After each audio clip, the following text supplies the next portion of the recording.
네, 첫 번째 정론 일침입니다. 또다시 땡큐 이재명. 제가 이 대선 시작할 때 땡큐 이재명 그랬잖아요. 굿바이 이재명도 하고 땡큐 이재명도 했는데 제가 대선 중반전에 다시 이재명한테 땡큐 할 일이 생겼습니다. 사실 커피 원가 120원은 누가 봐도 이재명이가 무식하거나 잘못 발언한 겁니다. 그러면 이게 제정신이면 또 그 옆에 있는 것들이 최소한의 그 정신을 가지고 있으면 아 이거는 그냥 실언했다, 실수했다고 사과하고 얼른 넘어갑시다. 이랬을 거예요. 만약에 제가 이재명이 쪽에 있었다면 그 발언 당일날 바로 이재명이대로 직접 사과시켰을 거예요. 누가 봐도 명백하게 잘못된 발언을 했으면 무조건 대가리 숙이고 사과하는 수밖에 없습니다. 그렇게 해서 한 이틀 두들겨 맞고 나서 국면이 바뀌어야 비로소 다음 행보를 할 수 있어요. 그런데 이재명이 쪽을 보면 이재명이 우선 본인이 무식할 뿐만 아니라 고집이 세. 그리고 지는 절대 전지전능한 자라고 하는 이 선민의식에 쪄들어 있어요. 지가 틀렸을 리가 없는 거야.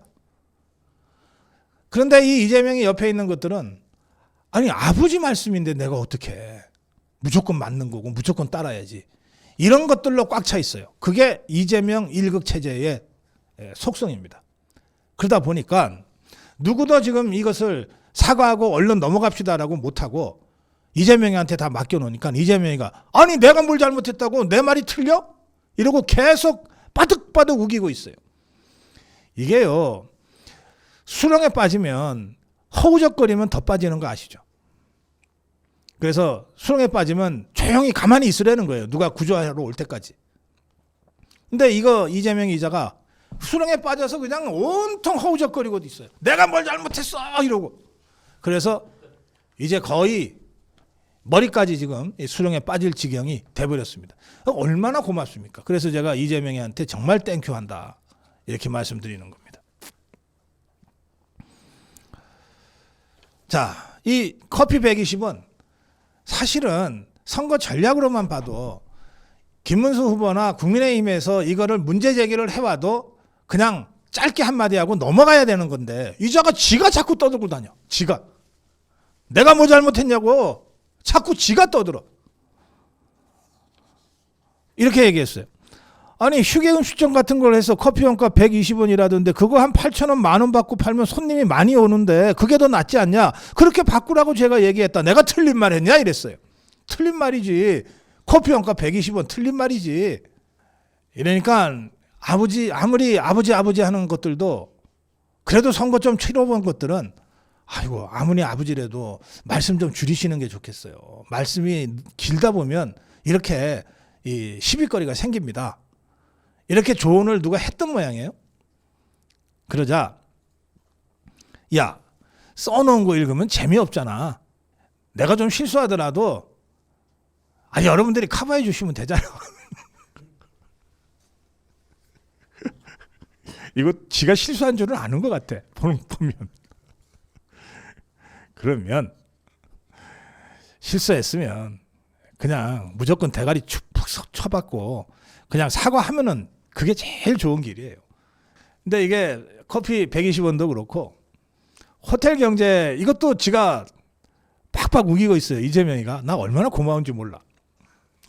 이재명이가 이번에는 호텔 갖고 안 되니까 치킨 가게를 띄웠어. 예, 이제 커피 점주들 화난 데 이어서 치킨 점주들도 이제 엄청 화가 나게 생겼습니다. 치킨 가게를 띄우면서 승수 효과도 모르는 바보들이 있다 그랬어요. 이 호텔 경제론의 이재명이가 말하는 승수 효과는 돈이 돌면서 경제적 효과를 갖고 온다는 건데 그게 다 1111 이게 감속이 없어. 감소가 없어. 근데 돈은 돌면서 효과를 가져오지만 동시에 그 돈의 승수 효과가 조금씩 감소돼요. 이준석이 말대로 이게 감소가 없이 계속 승수 효과가 1111로 가면 무한 동력이잖아. 에너지 공급도 없이 지가 평생 영원히 계속 이 동력행 한다는 거 아니에요. 그러니까 승수 효과의 핵심은 두 가지입니다. 하나는 어쨌든 돈이 돌면서 경제적 효과를 가져온다는 것과 그 다음에 이 승수 효과가 점점 갈수록 줄어든다는 거예요. 어느 시점에선가는 제로가 되게 돼 있어요. 만약에 안 그렇다면 정부가 승수 효과를 염두에 두고 딱 한 번 투자하고 나서 영원히 그게 돌아갈 테니까 더 이상 투자할 필요가 없어지죠. 자, 어쨌든 이 승수 효과도 모르는 바보들이 있다 그러는데 누가 바본지 여러분들이 알아서 판단하시고, 치킨 가게 주인론 뭐 똑같은 얘기입니다. 호텔 경제론이나 호텔을 치킨으로 바꿔서 설명하나 똑같아요. 이재명 머리는 그 수준이기 때문에. 뭐라 그랬냐? 자, 치킨 가게 주인이 매출을 써야 한다. 치킨 값을 받은 주인이 막걸리 한 잔 먹을 것 아니냐. 그러니까 치킨에서 이제 막걸리. 그리고 치킨 주인이 닭도 사고 양념도 사야 하는데 그럼 동네에서 소비가 동반되지 않냐. 동네 경제가 나아질 것 아니냐. 이런 걸 승수 효과라 하는데 이걸 모르는 바보들이 있다.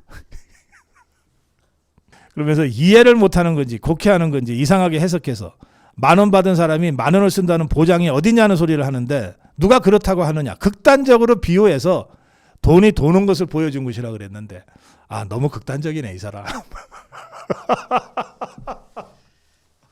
아니 왜 그 비유를 극단적으로 해? 너무 극단적이잖아. 비유를 하려면 좀 설득력 있는 합당한 비유를 해야지. 왜 이렇게 극단적이야 이재명 이 사람. 어제 또 한 가지 이제 호텔 경제론 얘기를 조금 더 마저 하면요. 이준석이가 그 이재명이는 인터넷 밈 짧은 영상 이거를 가지고 대한민국 경제를 돌리는 해법으로 제시하고 있다 그러면서 이준석이가 지가 찾아낸 걸 설명하고 있습니다. 이게 2009년의 글인데 뭐 2009년의 글을 영어로 된 거를 이재명이가 직접 찾았겠어요. 그 옆에 허접한 것들이 갖다 줬겠지. 2009년의 글인데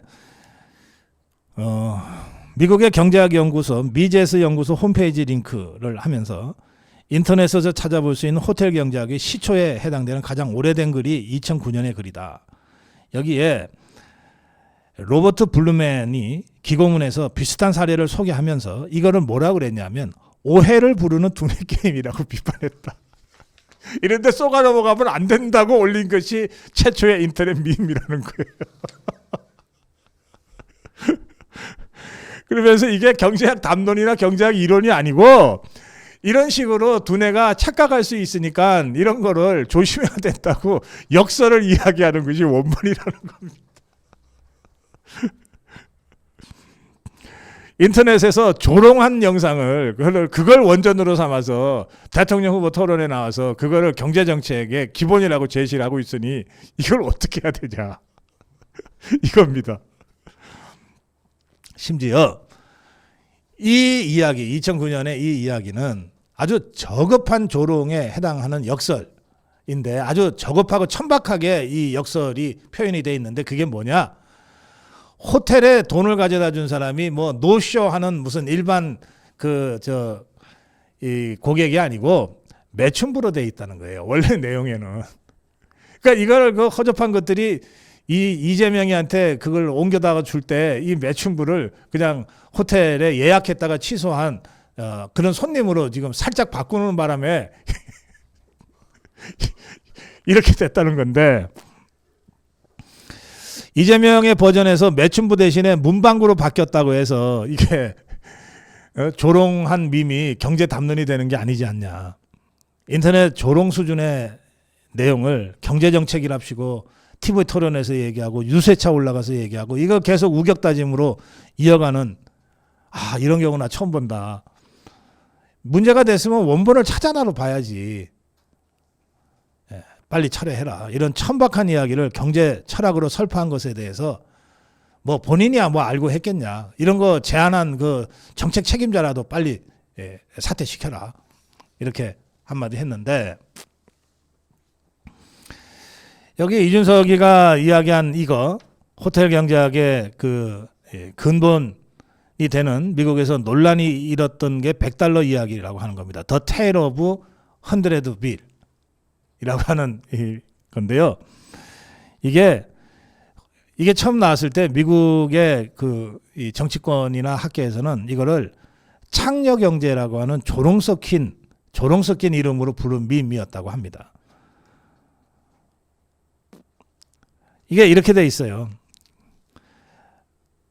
어느 마을에 서로가 서로에게 $100씩 빚을 지고 사는 사람들이 있었다고 치고 그런데 이 마을에 한 사람이 호텔에 들러서 투숙을 하려고 먼저 방을 둘러보겠다 그러면서 호텔 주인한테 $100를 먼저 맡겼다. 그리고 이 사람은 방을 보러 올라갔다는 거예요. 이 $100를 받아든 호텔 주인이 잽싸게 그 옆에 식료품점에 외상 $100를 갚았어.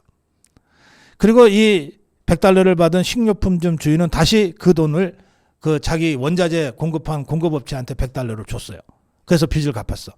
이 공급업체는 협동조합에 $100 외상을 청산했어. 그런데 이 돈을 받은 협동조합원이 호텔에 묵고 있던 성매매 여성한테 $100를 줬어요. 그런데 이 성매매 여성은 호텔에 투숙을 하면서 성매매를 하고 있어가지고 호텔값 $100를 빚지고 있었는데 그걸 호텔 주인한테 돌려준 거예요. 그래서 호텔 주인이 받은 $100가 돌고 돌아서 다시 호텔 주인한테 왔어.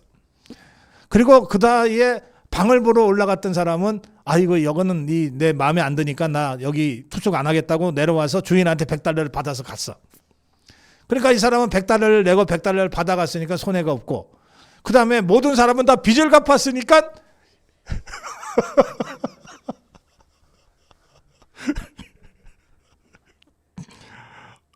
누구도 손해보지 않고 마을 전체는 빚을 탕감했다. 실제 현금 거래는 일어나지 않았지만 이겁니다. 이게 완전히 착각하기 딱 좋게 만들어 놓은 거거든요. 이 얘기가 호텔 경제론으로 둔갑되고 이 이야기가 지금 이재명의 호텔 경제론으로 이렇게 나타난 겁니다. 예. 그래서 이걸 어떡하냐.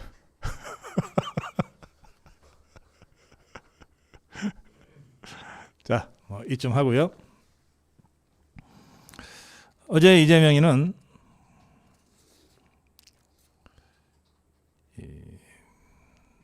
대통령 부인 토론회를 하자고 하는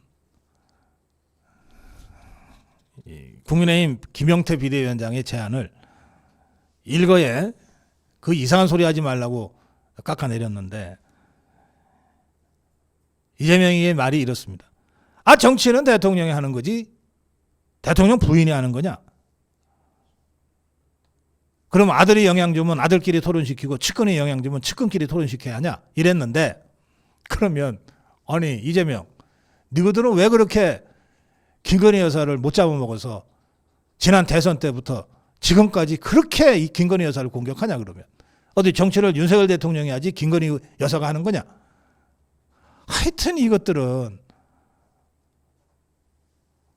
지금 김혜경이가 설란영 여사에 비해서 진짜 쪽도 못 쓰잖아요. 그러니까 두 사람 TV 토론장에 세우는 순간 와장창 부서질 것 같으니까 택도 않은 소리를 하면서 지것들이 어저께까지 했던 것들을 완전히 180도 말을 바꿔서 이러고 있어요. 그런데 보세요. 미국은요. 대통령 후보끼리 토론하죠. 그런데 부통령끼리도 토론해요. 그렇지 않습니까? 부통령끼리 토론하는 거 보셨죠? 미국의 대통령 선거 구도에서는 대통령 다음으로 중요한 게 부통령이니까 부통령끼리 토론시키는 거예요.